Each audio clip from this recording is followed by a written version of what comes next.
सुप्रभात। प्यारे, आज हम व्याकरण के प्रमुख अंग आपको बताएंगे। व्याकरण के कौन कौन से प्रमुख अंग होते हैं। जैसा कि इससे पहले वाले वीडियो में मैंने आपको बताया था कि भाषा के जो विभिन्न प्रकार होते हैं। भाषा का मतलब होता है भाव या विचार को, अपने भाव या विचार को एक दूसरे के साथ आदान प्रदान करना, एक दूसरे के साथ साझा करना, एक अपने भाव या विचार को व्यक्त करना, उसी को कहते हैं हम भाषा।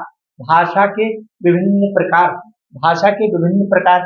इसके पहले वाले वीडियो में मैंने आपको बताया था कि पहले जो होते हैं, जो भाषा के विभिन्न प्रकार, जैसे मान लीजिए हम अपने भाव या विचार को मौखिक रूप में, लिखित रूप में, सांकेतिक रूप में किस प्रकार से हम व्यक्त करते हैं, उसी को कहा गया है भाषा के विभिन्न प्रकार। अर्थात भाषा के जो विभिन्न प्रकार होते हैं, मैंने आपको पहले इसके पहले वाले वीडियो में बता दिया था। जैसे मौखिक रूप होता है, ठीक है, लिखित रूप होता है, सांकेतिक रूप होता है। यह भाषा के क्या है, विभिन्न प्रकार हो गए। और जैसे मान लीजिए हमारी हो गई क्या, राष्ट्रभाषा। राष्ट्रभाषा क्या है, जैसे अंग्रेजी हमारी क्या है, राष्ट्रभाषा है। हिंदी हमारी राष्ट्रभाषा नहीं, हिंदी हमारी क्या है, राजभाषा है। राजभाषा को अनुच्छेद 343 एक, अनुच्छेद 343 एक के अनुसार इसको 14 सितंबर को इसका जो है वो दर्जा प्राप्त हुआ था। 14 सितंबर 1949 को जो हमारी राजभाषा हिंदी है, 14 सितंबर 1949 को अनुच्छेद 343 एक के अनुसार इसको राजभाषा का दर्जा प्रदान हुआ था। इसमें हमारी लिपि आ जाती है। लिपि हमारी क्या है, देवनागरी है। बोली विभिन्न प्रकार की, इसमें हमारी बोलियां आ जाती है। से बोली हमारी क्या हो गई, जैसे हमारी अवधी बोली हो गई, खड़ी बोली हो गई, बुंदेली हो गई, मगही हो गई और भोजपुरी हो गई। विभिन्न प्रकार की, अर्थात बोलियों का एक निश्चित क्षेत्र होता है। उस क्षेत्र के आधार पर ही हम बोलियों का निर्धारण करते हैं कि किन क्षेत्रों में किस प्रकार की बोली का प्रयोग हो रहा है। जैसे हमारी खड़ी बोली है तो मथुरा, वो मेरठ मथुरा के आसपास खड़ी बोली बोली जाती। जो हमारा अवध क्षेत्र है, मान लीजिए हमारा प्रतापगढ़ अयोध्या हो गया और इधर प्रयागराज हो गया, सुल्तानपुर हो गया, इसके आसपास हमारी जो है अवधी बोलियां बोली जाती हैं, अवधी बोली का प्रयोग होता है। तो हमारे क्या है, ये व्याकरण के, इससे पहले मैंने आपको लिपि बता दिया था, बोली बता दिया था, और भाषा के विभिन्न प्रकार, भाषा के जो विभिन्न प्रकार है उसको मैंने बता दिया था। आज हम आपको ले चलेंगे व्याकरण के प्रमुख अंग।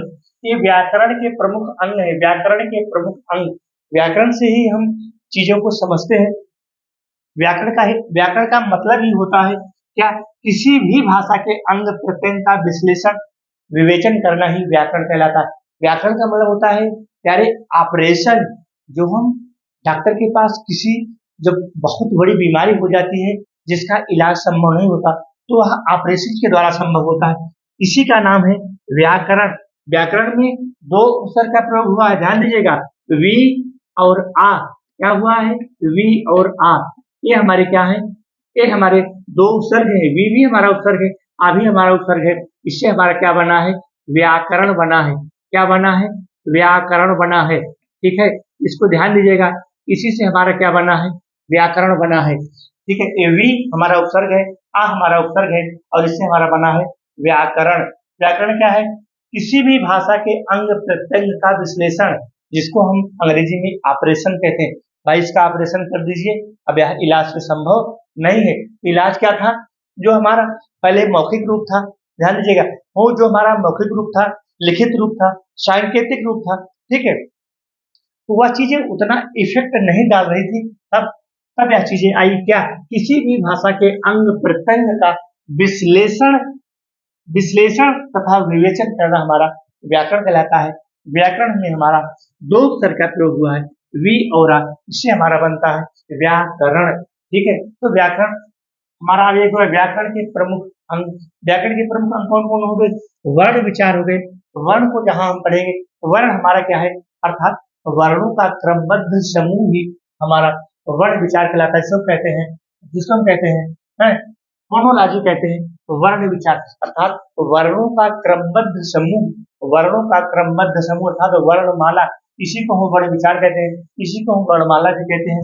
क्या कहते हैं, जो वर्णों का क्रमबद्ध समूह होता है वो हमारा वर्ण विचार कहलाता है। दूसरा हमारा है शब्द विचार, अर्थात शब्द के माध्यम से ही हम अपने भाव या विचारों को एक दूसरे के पास प्रेषित करते हैं। कहते हैं भाई इस प्रकार का शब्द बोल दिया कि जीवन भर के लिए हमारे हृदय में, हमारे दिल में, हमारे अंतःस्थल में गांठ बन गई।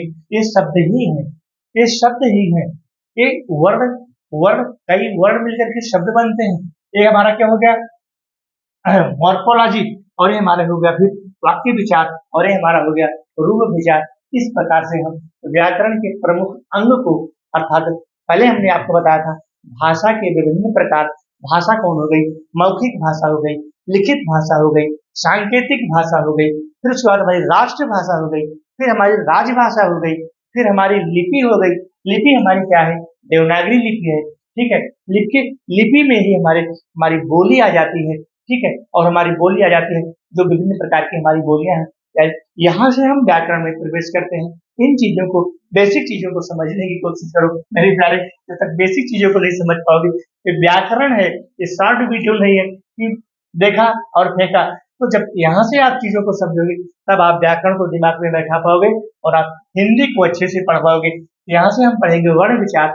वर्ण क्या है, आज हम थोड़ा सा आपको वर्ण के बारे में बताते हैं, और उसके बाद फिर हम अगले वीडियो में आपको लेकर के चलेंगे। वर्ण के अंदर जैसे हमारे वर्णों के स्वरूप हो गए, ठीक है, वर्ण के स्वरूप हो गए, वर्णों का हमारा उच्चारण स्थान हो गया। ध्यान दीजिएगा मेरे प्यारे, ये हमारा वर्ण विचार है। वर्णों का स्वरूप कैसा होता है, अर्थात वर्ण का स्वरूप कैसा होता है, वर्ण का हम इसके बाद वर्ण के विभिन्न जो भेद हैं, वर्ण के विभिन्न प्रकार जो है, अर्थात वर्ण का उच्चारण स्थान, इन चीजों में समाहित होगा। इसके बाद शब्द विचार आएंगे। शब्द के हम शब्द के माध्यम से जो हमारे शब्दों की उत्पत्ति है, जो हमारा शब्द का विकास है और शब्द का हमारा आगमन है, और उसके बाद फिर हम वाक्य को आपको बताएंगे, रूप को हम बताएंगे। इस प्रकार से हम व्याकरण को धीरे धीरे आपको लेकर के हम चलेंगे। तो हम अरे इस चीज को नोट करिएगा, इसको हम यहाँ पर थोड़ा सा किनारे हो गए हैं। अगर आप इसको शॉर्ट स्क्रीन लेना चाहते हैं तो ले लीजिए, और उसके बाद हम आते हैं सीधे वर्ण विचार पर। हम इसके बाद सीधे आते हैं कहाँ?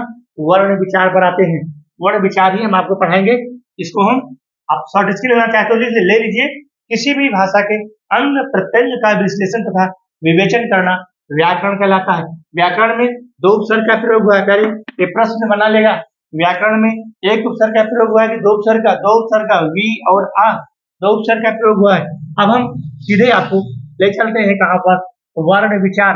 यहाँ तक आपको हम मिटा देते हैं, और इसके बाद हम पढ़ाएंगे आपको वर्ण विचार। सीधे हम आपको पढ़ाते हैं वर्ण विचार। वर्ण विचार क्या है? वर्ण विचार का मतलब होता है वर्णों का क्रमबद्ध समूह ही, नोट करना है यहाँ पर, ये हमारा है वर्णों का क्रमबद्ध समूह। वर्णों का क्रमबद्ध समूह, नोट करना, वर्णों का क्रमबद्ध समूह, वर्णों का क्रमबद्ध समूह। परिभाषा है क्या वर्ण की? वर्णों का क्रमबद्ध समूह क्या कहलाता है? हमारा वर्ण कहलाता है, वर्ण कहलाता है, या इसी को हम वर्ण विचार भी कहते हैं। वर्णमाला, इसी को हम वर्णमाला कहते हैं। ये आप वर्णमाला भी लिख सकते हैं। वर्णों का क्रमबद्ध समूह क्या होता है? वर्णों का क्रमबद्ध समूह वर्णमाला होती है। वर्णमाला या वर्णमाला कहते हैं, वर्णमाला कहते हैं, ठीक है। इस प्रकार से इसको आप नोट करिएगा। और वर्णमाला में हमारा क्या है? दूसरा हमारा क्या है? वर्णों का क्रमबद्ध समूह वर्णमाला कहते हैं। वर्णों का क्रमबद्ध समूह को वर्णों के, ऐसे नोट कर लीजिए मेरे प्यारे, वर्णों के क्रमबद्ध समूह, वर्णों के क्रमबद्ध समूह को थोड़ा सा अच्छा भी लगे, अट्रैक्टिव भी लगे, वर्णों के क्रमबद्ध समूह को वर्णमाला कहते हैं। और दूसरा हमारा हो जाएगा, ये जो वर्ण है, ठीक है, जो वर्ण है ये व्री धातु से बना है। किस धातु से बना है? व्री धातु से बना है, ठीक है, व्री धातु से बना है। कौन? वर्णमाला। इसको नोट करना। और इसका है वर्ण का मतलब होता है, वर्णमाला का मतलब होता है, वर्णमाला का, मैं आपको कंटेंट पढ़ा रहा हूँ, ठीक है। वर्णमाला का मतलब होता है वर्ण करना। क्या होता है? वर्ण करना। ऐसे इसको नोट करना, ठीक है। जब इस प्रकार से इसको नोट करोगे तब आप व्याकरण को समझ पाओगे, नहीं तो व्याकरण को समझ नहीं पाओगे। वर्णमाला का मतलब होता है वर्ण करना या फिर चुनना। ऐसे नोट करो, ये है हमारे क्या? ये हमारी है वर्णमाला। और ये वर्णमाला, ये वर्ण क्या है? वर्ण है, वर्ण वी धातु से बना है। चलो अगले पर आ जाते हैं, ठीक है। वर्णों के क्रमबद्ध समूह को हम वर्णमाला कहते हैं। इसी का नाम है वर्ण विचार। इसका हम किसको कहते हैं? फोनोलॉजी। इसी का नाम है वर्ण विचार। इसी का नाम है वर्णमाला। इसी का नाम है वर्ण। और वर्ण के अन्य नाम भी हैं, ध्यान देना प्यारे। वर्ण के अन्य नाम, ये ठीक है, इसको नोट करना। ये वर्णों के अन्य नाम भी हैं। वर्णों के, मैं बिल्कुल आपको बेसिक चीजें पढ़ा रहा हूँ। वर्णों के अन्य नाम क्या है? अन्य नाम इसको जान लीजिए। वर्णों के अन्य नाम क्या है? अक्षर, ठीक है। ये वर्णों के अन्य नाम है अक्षर। इसी को हम ध्वनि कहते हैं। क्या कहते हैं प्यारे? इसी को हम ध्वनि कहते हैं। और इसी को हम और क्या कहते हैं? वर्ण कहते हैं। इसी को हम क्या कहते हैं? वर्ण कहते हैं। इसी को हम क्या कहते हैं? वर्णमाला भी कहते हैं। इसी को हम क्या कहते हैं? वर्णमाला भी कहते हैं। तो कंफ्यूज नहीं होना है आपको।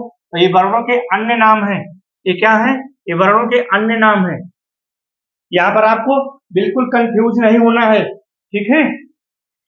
ये वर्णों के अन्य नाम है, यहाँ पर आपको कंफ्यूज नहीं होना है। और इसी को हम और क्या कहते हैं? चिन्ह कहते हैं, ठीक है। इसी को हम चिन्ह कहते हैं। और इसी को हम क्या कहते हैं?